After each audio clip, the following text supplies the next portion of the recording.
Mr Speaker. Indeed, how good is Queensland? And no one knows that better than the member for Fairfax, my special envoy, Mr Speaker, who we sent in to be our advocate, Mr Speaker, and my representative for the 2032 bid for the Brisbane Olympics. But, Mr Speaker, there is more good news for Queensland because, Mr Speaker, there are now more jobs in Queensland, Mr Speaker, than there were before the pandemic started under the strong economic management, Mr Speaker, and support that has been provided by the Commonwealth Government, Mr Speaker.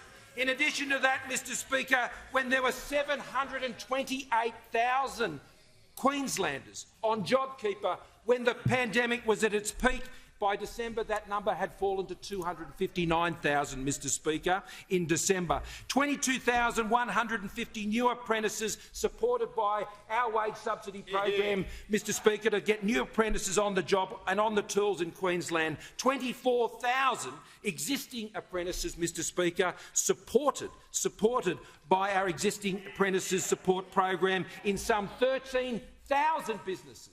13,000 businesses, keeping some, Mr Speaker, 24,000 existing apprentices on the tools during the pandemic.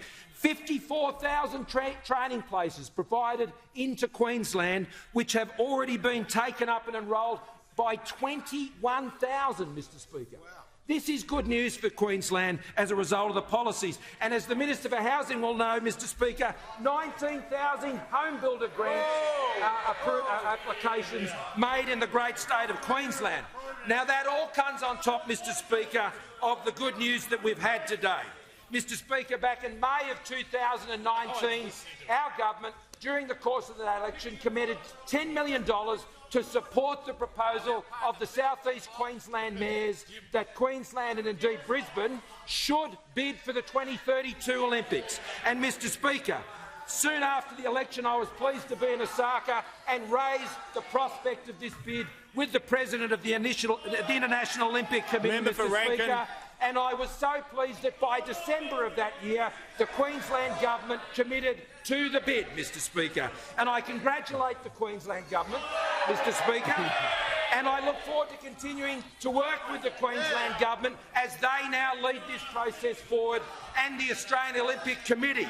But, Mr Speaker, I make this reference, and this is very important for all Australians.